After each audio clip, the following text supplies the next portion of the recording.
Gak apa-apa Yesus kamu katakan Tuhan gak apa-apa. Kamu katakan batu Tuhan gak apa-apa. Tapi tolong prosedur ya, prosedur atau persyaratan menjadi Tuhan itu kamu lengkapi, yaitu punya prestasi menciptakan langit dan bumi. Kalau tidak semua surun semen kata Allah, penting urun gitu.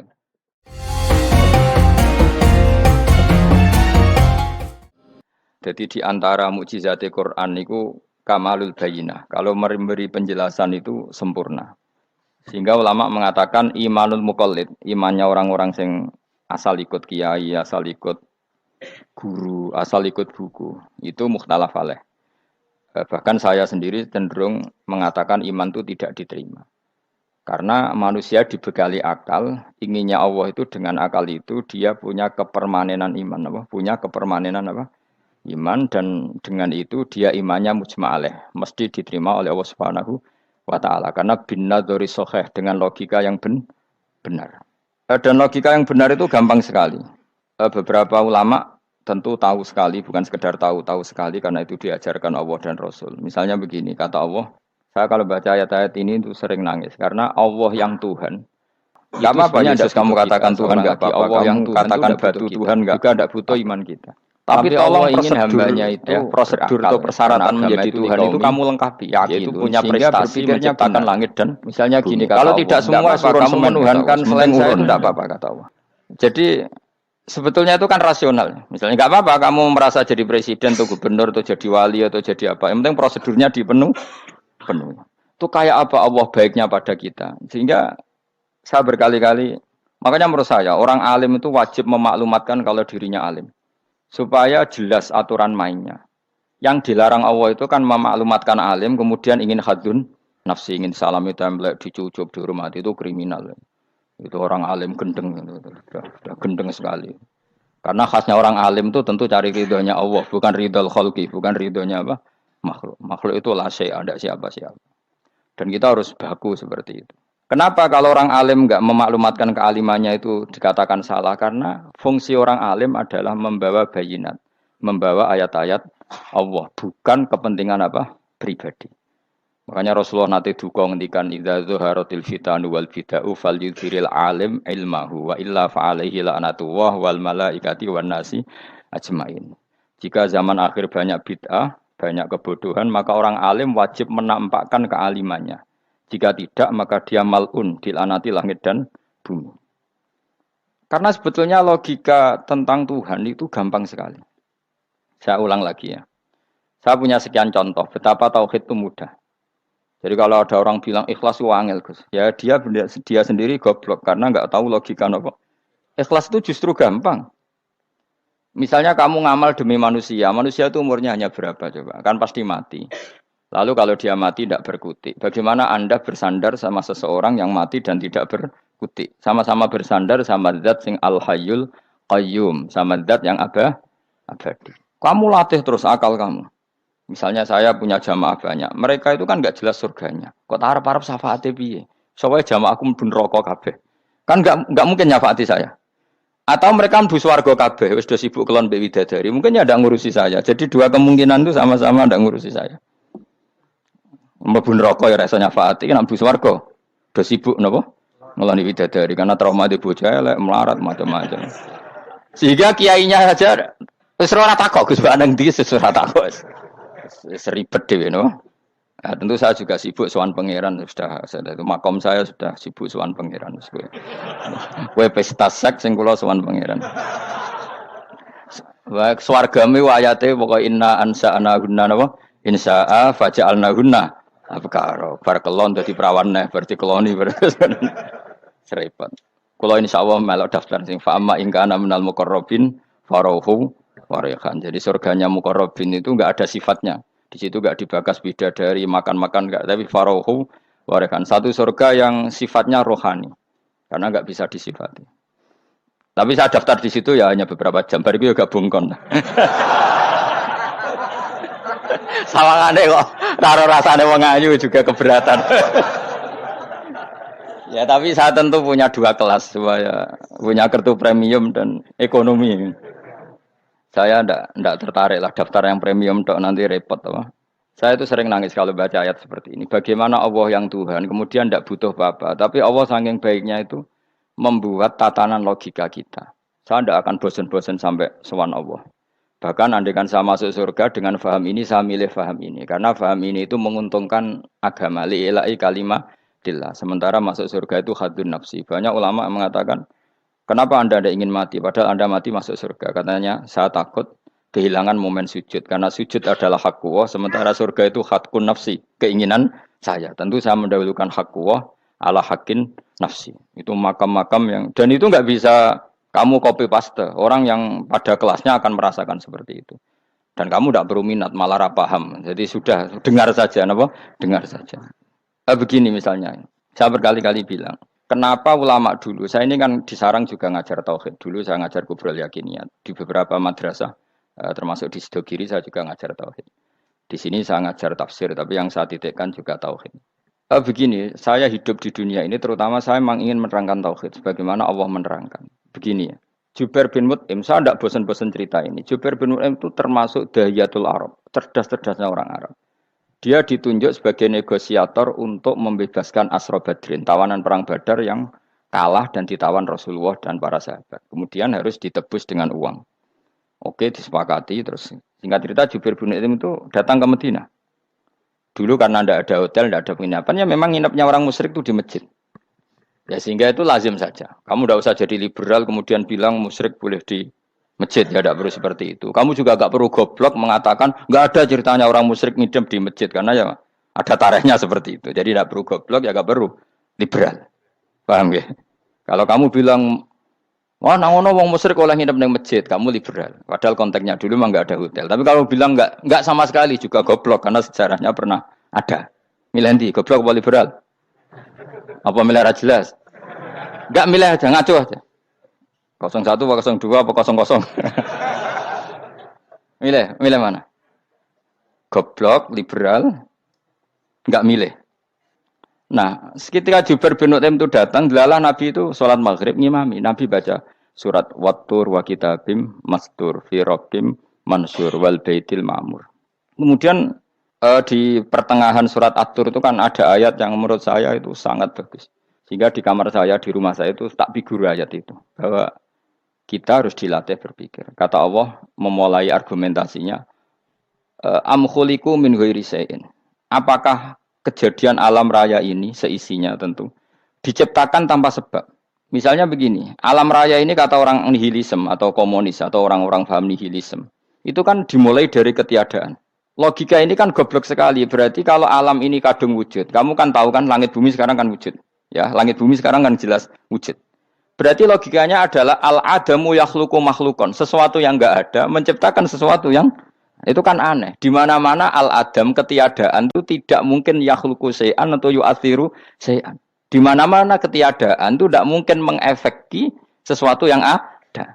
Wong kamu sebut tidak ada itu berarti tidak mungkin bisa berbuat apa-apa. Karena namanya tidak ada. Sekarang alam raya ini dimulai dari ketiadaan. Terus kamu simpulkan sesuatu yang enggak ada menciptakan yang ada. Itu gendeng apa enggak? Oh, gendeng sarap itu. Orang usah dipatahin wong gendeng, sebarno nggak mati dewi. Jadi makanya Quran menanyakan mereka, am khuliqu min ghairi syai'in. Apa alam yang kadung wujud ini kemudian disebabkan oleh sesuatu yang tidak ada? Lalu kalau sesuatu yang ada pasti diwujudkan oleh yang ada. Nah, karena yang ada ini pencipta harus berstatus super. Nah, super ini oleh ulama disebut wajibil wujud. Maka Allah bersifat super, wujud yang paling prima, yang kausa prima. Karena pencipta tentu kelasnya harus di atas yang diciptakan. Makanya disebut, ulama dulu nyebut Allah itu apa? Wajibil wujud. Karena pencipta tentu lebih dahulu. Maka harus disifati awal atau qadim. Awal atau qadim. Kayak apa Allah mendidik kita? Am khuliqu min ghairi syai'in. Terus Allah bilang gini. Ya gak apa-apa, yang menciptakan gak saya, gak apa-apa kata Allah. Tapi amhumul khaliqun, kamu saja yang menciptakan, gak apa-apa. Tapi syaratnya kalian juga harus merasa pernah ikut menciptakan langit bumi. Am khalaqus samawati wal ardh. Jadi, enggak apa-apa kamu merasa Tuhan, enggak apa-apa. Yang penting kamu merasa ikut nembok langit, ikut ngecor apa? Langit. Ya pokoknya ikut bikin. Terus kata Allah, bala yukinun. Kamu tak suruh merasa menciptakan langit bumi, kamu juga enggak merasa iya. Memang ya mereka merasa enggak kan? Akhirnya Jubair bin Mut'im saking enggak kuatnya. Am khalaqus samawati wal ardh balla yuqinun am indahum khuzun. Sama Allah dibombardir seperti itu. Dia datangi Rasulullah, ya Muhammad, logika itu tidak meninggalkan akal saya. Matarok tali akli nasian. Akal saya habis Muhammad. Saya iman saja. Saya tidak cukup punya logika untuk melawan argumentasi ayat yang kamu baca. Saya iman saja. Terus iman. Makanya kalau ada logika nihilisme bahwa sebelum alam ini adalah ketiadaan, lalu pertanyaannya bagaimana mungkin ketiadaan menciptakan yang ada? Di mana-mana ketiadaan itu la yu'atsiru syai'an wa la yakhluqu syai'an. Jenenge wae tiada. Tiada itu ya enggak ada fungsinya, ya enggak ada efeknya, enggak ada prestasinya. Ya pokoknya namanya enggak ada ya enggak ada. Nah, ini penting saya utarakan. Terus di sini Allah mengulang lagi, enggak apa-apa yang lainnya kamu katakan Tuhan jadi mitra saya enggak apa-apa. Tapi tolong kata Allah, aruni madza khalaqu minal ardi, tunjukkan ke kami prestasi dia ikut bikin bumi. Kita tahu misalnya Yesus, Isa lahir di bumi. Bumi sama Yesus dulu mana? Dulu bumi, dia lahirnya di bumi. Lalu dia melata di bumi, jalan-jalan. Kemudian dia mengatakan ini bumi Tuhannya saya. Jadi bumi kok enak, dhisik aku cek. Tua aku cek, bodoh-bodoh pangeran aku dong. Lebih apa? Tua. Jadi Allah itu gampang sekali. Nah sekarang orang iman itu kuwajo semua. Makanya ndak wali-wali. Imane mbek Allah taklid, njaluke aneh-aneh, njuk bojo ayu, sugih, jabatan. Bela Allah secara hujah aja enggak pernah, sudah minta.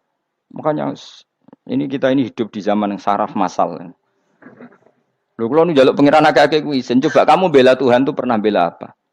Bela Tuhan tuh gampang dengan argumentasi al-hujjah yang supaya agama ini tamkin fil ard, benar-benar mapan dalam logika.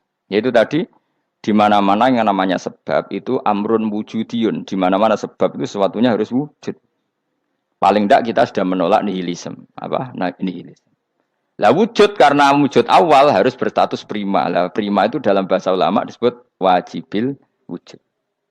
Makanya ulama dulu ngelatih kita itu pertama Allah itu siapa? Zat sing wajibil wujud. Itu satu filosofi yang luar biasa. Nah, kemudian setelah itu ada setan-setan kecil yang nganggur, yang iseng. Nah itu nggak usah kamu perhatikan. Tinggal delok TV, ngopi, terus tinggal nyate kelata. Enggak saya tamak pingsan dewe. Syukur-syukur stres dewe. Dugaan saya setan saya gue pingsan, kurang gizi. Karena memang setelah itu setan goda gini. Lalu sebelum Allah jangan-jangan ada wujud yang lain. Lalu Allah sendiri awal mulanya gimana? Kata Nabi, jika ada pertanyaan seperti itu kamu harus berhenti. Tinggal delok TV atau tinggal delok dangdutan. Ya kalau kepeksa apa-apa, kelasem ae. Saya tidak menghalalkan tapi kan sudah kamu lakukan. Karena itu lebih baik ketimbang pertanyaan filsafat. Banyak orang yang dulu sholat ketika sekolah filsafat tidak sholat. Alasannya sampai menemukan jati diri itu Tuhan.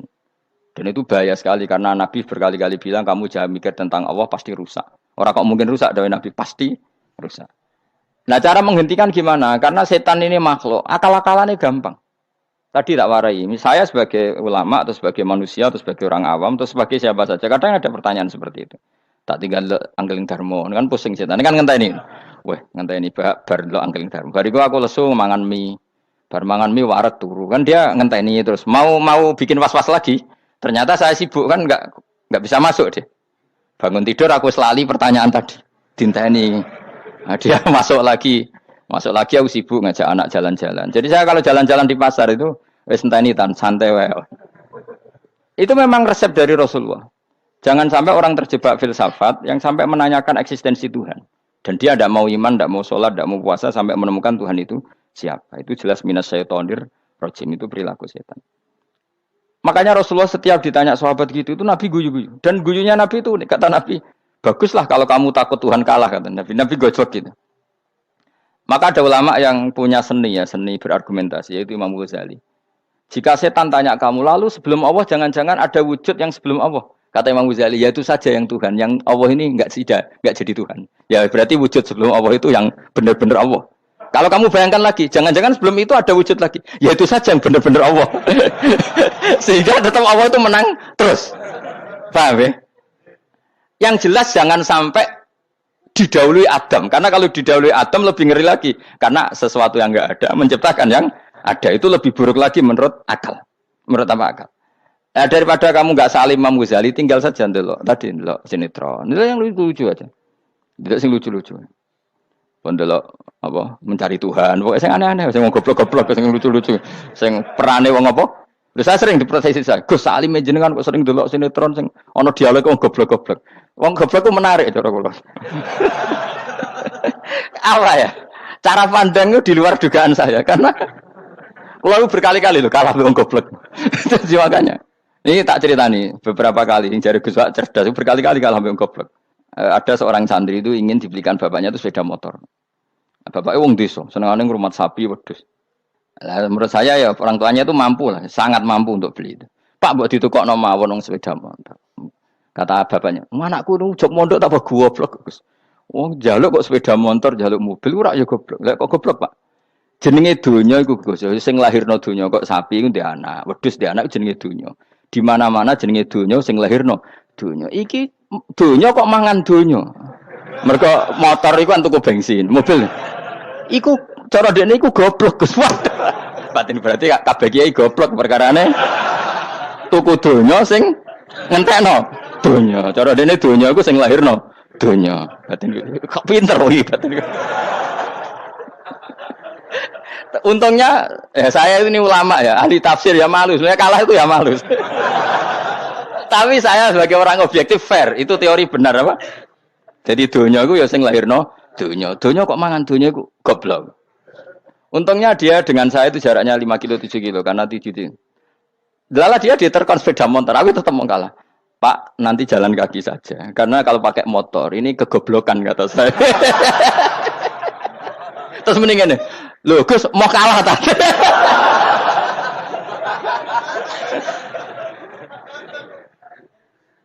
Wah kacau. Singkat cerita dia bersikeras, nggak mau beliin sepeda motor anaknya karena di mana-mana dunia gue sing lahir no dunia, nggak boleh dunia kok mangan. Ini satu kegoblokan yang agak ilmiah tadi. Nah Imam Asy'ari juga ngalami hal yang sama. Imam Asy'ari itu punya kita kalau ahli sunnah kan 2 partai ya. Ya dalam ahli sunnah itu hanya ada 2 partai juga. Kalau nggak Asy'ari ya Maturidi. Ya, dan sama-sama alim. Ya kalau terpaut ya paling 5%, 7% ya, kealimannya Asy'ari dan Maturidi. Imam Asy'ari itu bikin logika yang jelimet seperti saya sekarang ini, logikanya yang jelimet tapi permanen. Jadi yang saya ajarkan tadi itu logika yang jelimet tapi apa? Permanen. Karena tadi alam raya ini kadung wujud. Kalau kadung wujud pasti pewujudnya yang menciptakan wujud pasti adalah kewujudan.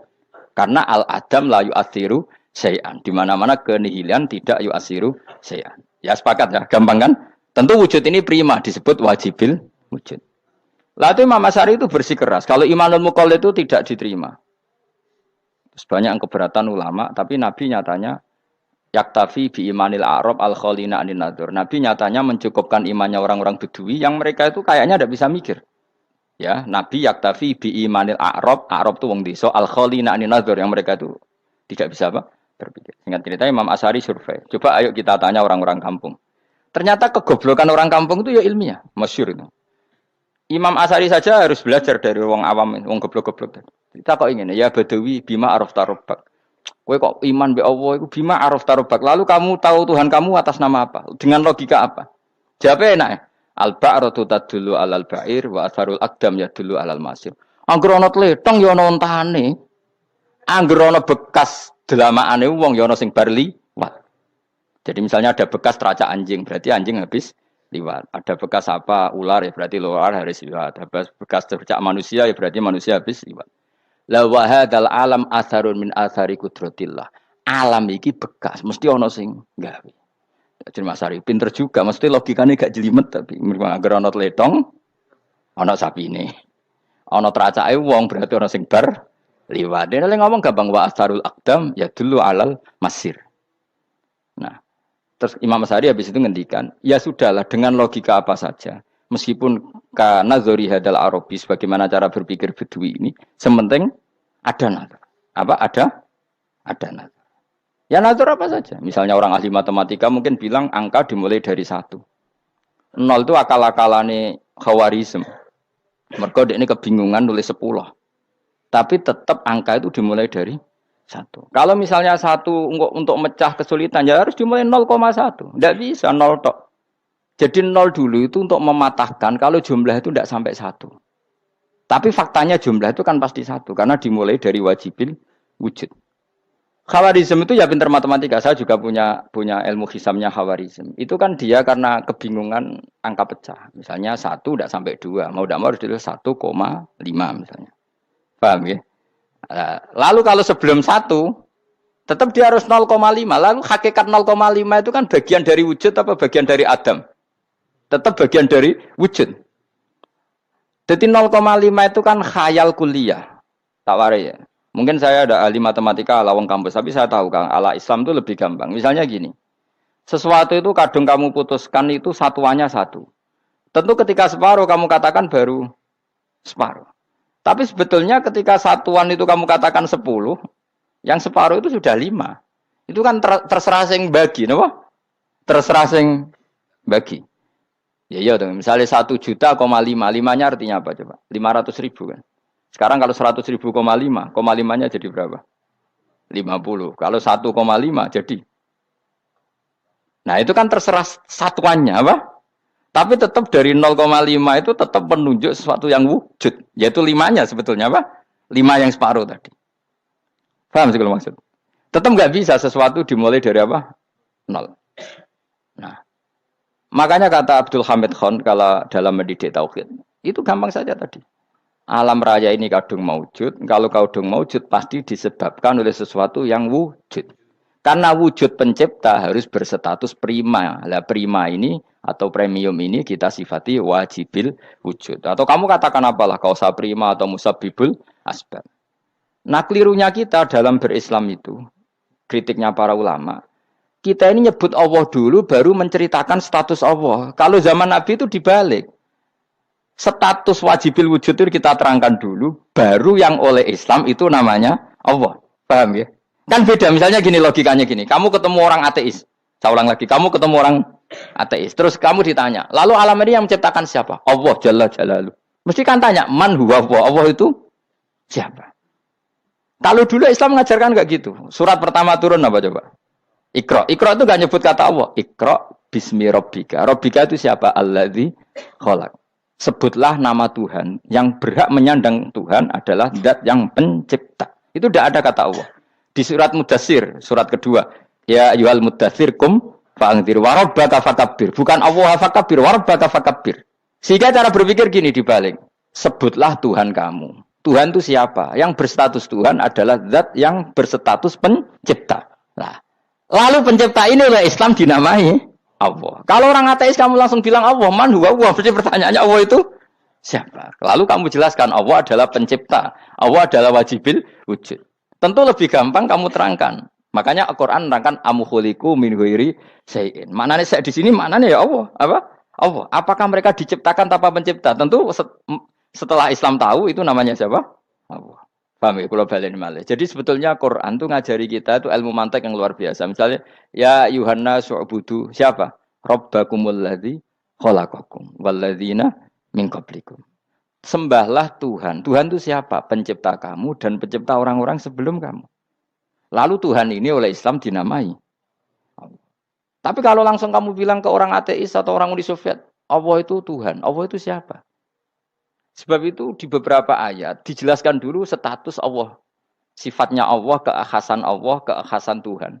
Yang dikatakan Tuhan adalah zat pencipta. Kalau tidak pencipta berarti tidak Tuhan.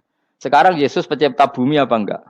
Enggak, karena dia lahir sudah di bumi. Begitu juga Fir'aun. Fir'aun itu kalah telak sama Nabi Musa gara-gara logika ini.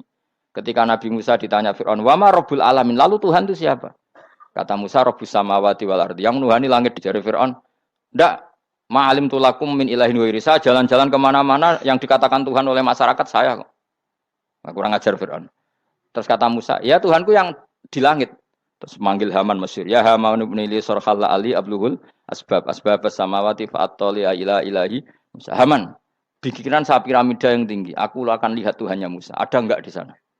Padahal misalnya munggah tenan yang pangeran ra iso didelok kan repot Nabi Musa. Wah parah ya, nggak piramida nginceng pangeran teprak ketok kan. Akhirnya Musa pakai logika. Ya sudah gini saja. Rabbukum wa rabbu abaikumul awwalin. Yang menuhani nenek moyang kamu yang dulu-dulu. Oh itu langsung fabuhita Fir'aun. Fir'aun itu kaget sekaget-kagetnya. Dan para penggawa Fir'aun sadar. Wah, kalau Fir'aun yang Tuhan, babanya tanpa Tuhan. Kan kan Tuhannya balita kan gitu kira-kira. Tuhannya balita. Tuhannya barulah. Itu kan jadi logika yang mematikan. Kalau Fir'aun Tuhan berarti babanya dulu yang wujud itu tanpa Tuhan karena Tuhannya barulah lahir. Ini ada Tuhan kok datang terlambat ini kan. Akhirnya para punggawanya Fir'aun iman, macam gendeng ya Fir'aun itu gendeng. Itu pentingnya logika Rabbukum wa Rabbu abaikumul awwal. Nah sekarang orang tuh nggak belajar logika. Iman bi Allah orang mantep ning ati, jek iso digunjang setan, jalukane wis aneh-aneh. Jaluk swarga, jaluk gak mutu cara ngono. Gak mutu.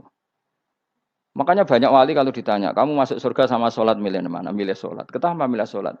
Di surga itu demi khadun nafsi saya, poya saya. Tapi kalau saya sholat itu untuk hakku. Saya sebagai hamba, identitas kesejatian saya adalah menghamba. Soal nanti Allah bikin bonus surga silahkan. Maka sebenarnya masuk surga itu ada urutannya. Sebagai orang alim saya urutannya adalah berkampanye sesering-seringnya membuat logika supaya orang mudah ke Allah dan Rasul. Makanya di Quran tuh gak ada orang disuruh masuk surga dulu itu ya Tuhan nafsul mutmainnah irji'i ila rabbiki. Kamu kembali ke Tuhan kamu dulu. Bahwa kamu makhluk yang butuh Tuhan. Fadkhuli fi ibadi. Kamu masuklah berstatus hamba dulu. Kesestatusan Anda sebagai hamba ini matangkan dulu. Bahwa saya ini hamba. Dibuktikan dengan suka sujud, suka ngamal, suka sedekah, suka tawadhu. Saya sebagai orang alim sebenarnya gak suka mulang. Karena takut. Nak kue pinter kok nyanyi aku, nak goblok sawangannya metodeku gagal kan dua-duanya ini merugikan saya sebetulnya. Saya ulang lagi ya, nak pinter kayak nyanyi aku, kan ya mungkin juga senajan rodok mokal mungkin, sanggup aja rodok mungkin. Pemenang nak sing ndik kan yo, biasanya hasut tuh ndik. Wah itu sebenarnya rugi semua, tapi Allah yang memerintahkan hak wong alim kudu mulang. Perhitungan itu tak buang semua. Sing ape nyanyi nggih monggo, sing tetep goblok nggih. Monggo, pokoknya Allah ngutus mulang ya napa? Mulang. Meskipun tadi potensinya itu dua-duanya buruk, sing alimnya ini. Pemenang nak mubalek terus didol ilmu kurang untuk royalti, tambah parah lagi. Nah aku nggak pakai logika kelas. Pakai logika selesai semua, ya disuruh Allah ya sudah. Saya ulang lagi ya, makanya saya minta ya. Surat Tur itu dibaca. Makanya baca Quran itu jangan terlalu egois, jaluk swarga. Statusnya dulu itu fadkhuli fi ibadi. Kehambaan Anda posisikan yang mantap. Lagi wadkhuli jannati. Sekarang enggak dibalik orang ini masuk surga dulu. Kayak surga di kapling. Terawih arang-arang we jaluk Lailatul Qadar. Lailatul Qadar wis kliwat. Wingi wis Dzulhijjah wingi kan. Sebagian ulama berpendapat Lailatul Qadar itu fi kulli sanatin. Apa fi kulli? Karena Lailatul Qadar berdasar nuzul Quran dan nuzul Quran itu bisa saja hari Arafah, bisa hari apa. Ada ulama mengatakan Ramadan, tapi bisa tanggal 1. Nah, kamu kan pemalas ikut yang partai 21, 23 karena kan wis akhir-akhir kan wis enteng. Sebenarnya Anda milih 21 berdasar ilmu apa berdasar enak lanak terbatas waktunya kan? Kan lebih sempit apa? Lebih apa? Sempit. Ya saya ulang lagi ya. Jadi Allah kalau ngajarkan hujah itu gampang sekali ya. Tadi amkhuliku min ghairi syai'in. Enggak apa-apa saya ada Tuhan kata Allah. Tapi kamu harus punya logika. Alam raya ini diciptakan tanpa pencipta. Mau enggak kamu punya logika seperti itu? Bahwa alam ini yang wujud diciptakan oleh sesuatu yang tidak wujud. Mau enggak kamu punya logika itu? Enggak mau kan? Namanya wujud tentu diciptakan super wujud. Dan super wujud itu wajibil wujud. Dan itu Tuhan kita yang oleh Islam dinamai Allah. Bang, makanya nyebut Allah itu di surat-surat awal Quran tidak ada. Coba. Awal surat Quran itu surat apa coba? Iqra kan? Iqra itu ada enggak kata Allah? Enggak ada. Iqra bismi rabbika. Rabbika itu siapa? Allazi khalaq. Surat Mudatsir sama. Ya ayyuhal mudatsir qum fa'anzir wa rabbaka fakabbir. Ya sudah seperti itu. Ya ayyuhan nasu ubudu rabbakum. Rabbakum itu siapa? Allazi khalaqakum. Nah, kita ini keliru metode. Pemene wong tukang wiridan Allah. Tapi ora roh Allah iku sing sapa? Ya dia Allah. Dia nyifati Allah mau sing ngekeki swarga, sing ngekeki dhuwit, sing ngekeki widadari. Jadi Allah disifati sesuai selera yang menguntungkan dia. Bahwa Allah ini yang ngampuni saya, kemudian saya masuk surga, kemudian ngeloni widadari. Makanya kalau dia jadi wali tak demo. Tak laporkan MK. Tak suluh. Karena ini wali pecundang. Bagaimana mungkin calon wali pikirannya khadun nafsi? Kalau ulama agak gitu, mendikan Allah itu zat paling penting di dunia. Maka akan saya maklumatkan di dunia bahwa orang kembali ke Allah. Caranya gimana? Akan saya kenalkan Allah lewat logika. Caranya apa? Kita sifati wajibil wujud. Kita sifati Rabbukum wa Rabbu abaikumul awalnya. Dengan sifat-sifat yang semuanya mengarah ke dikjayaan Allah Subhanahu wa taala. Iku jenenge kowe bener-bener ulama. Iku disebut bal wa ayatum bayyinatun fi suduril ladzina utul ilm. Makanya ulama itu orang yang luar biasa. Sampai disebut innama yakhshawaha min ibadihil ulama. Ahli ibadah itu rapati wedi pangeran. Masih wiridan istighfar nangis itu rapati wedi pangeran. Gayane tok nangis. Karena sebenarnya dia nangis itu diram swarga. Ambil swarga gak iso ngloni. Dari itu aja orientasinya itu. Makanya benar Kanjeng Nabi nak gojlok orang alim satu itu lebih utama dibanding 1000 ahli ibadah. Bahkan Nabi pernah ngendikan sangat ekstrim.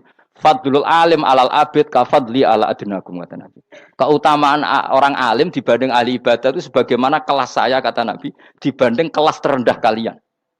Padahal Nabi dengan Abu Bakar saja jaraknya sangat jauh. Itu kata Nabi fadlul alim alal abid ka fadli ala adnakum.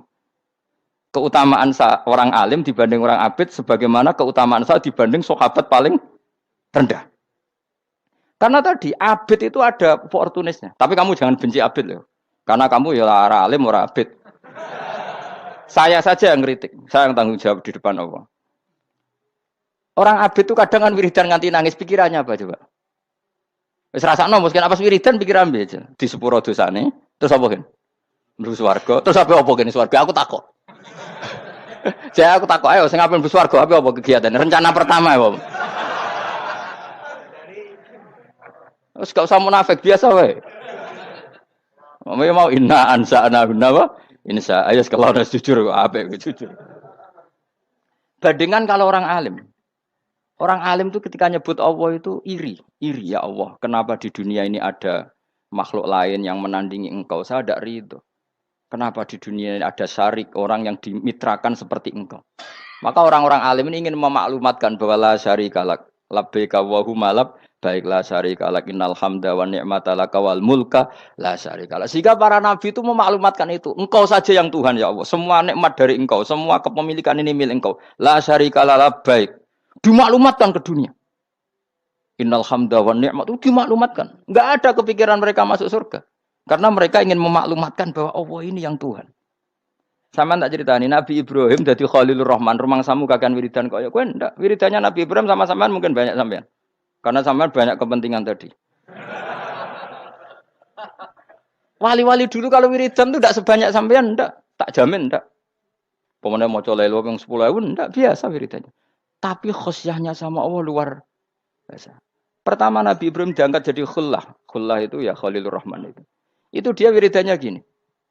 Ya Allah, innahu la yahzununi alla ara ahadan fil ghairi ya'buduka ghairi. Alla ara ahadan fil ardi ya'buduka ghairi. Sama saya hafal tak ini. Memang saya hafalkan. Ya Allah, saya ini susah sekali. Kenapa zat sepenting engkau, kemudian yang menyembah engkau hanya saya? Ini tidak fair. Makhluk yang enggak penting saja punya umat. Makhluk-makhluk yang enggak penting aja jadi pusat perhatian. Misalnya artis atau presiden atau gubernur atau tokoh top. Semuanya jadi presiden. Padahal semuanya itu makhluk yang enggak sepenting engkau. Ini zat yang sepenting engkau. Kemudian yang tahu kalau engkau penting hanya saya, ini tidak fair. Nangis dan nangis. Ini tidak fair. Innahu la yahzununi alla ara ahadan fil ardi ya'buduka ghairi. Saya ini susah Gusti, susah sesusahnya. Zat sepenting engkau, kemudian yang tahu kalau engkau penting itu hanya saya. Wah ini tidak fair. Loh, coba kalau orang mencintai sesuatu kan gitu. Misalnya kita bojo ayu, kemudian wong liya kabeh darane elek, mangkel ora? Mangkel gak? Kamu beli Alphard. Kamu kira itu mobil mewah. Kemudian orang nyejajarkan podo mek keri, mangkel gak? Semua kenikmatan itu kita nikmat karena itu diakui ya enggak? Wes gunane apa kaya ndek Alphard gawa ning Gunung Kidul. Terus wong darani ngono iku padha mek keri ambek kejangke mangkel ora kira-kira. Enggak penting mewahnya ini tetap butuhe pengakuan. Coba misalnya kamu jadi presiden hidup di dunia orang sufi.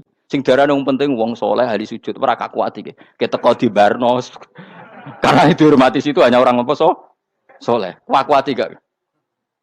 Oh, kaku hati kan. Atau kowe dadi artis top teko ning daerah Gunung Kidul wong desa-desa, terus diundang lek.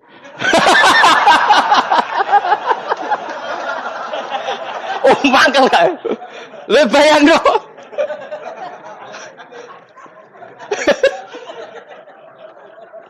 Oh, kamu menteri top, menteri BUMN, barang dolan itu iso diundang lek. Mados walang lek ngono. Oh, semua mangkel.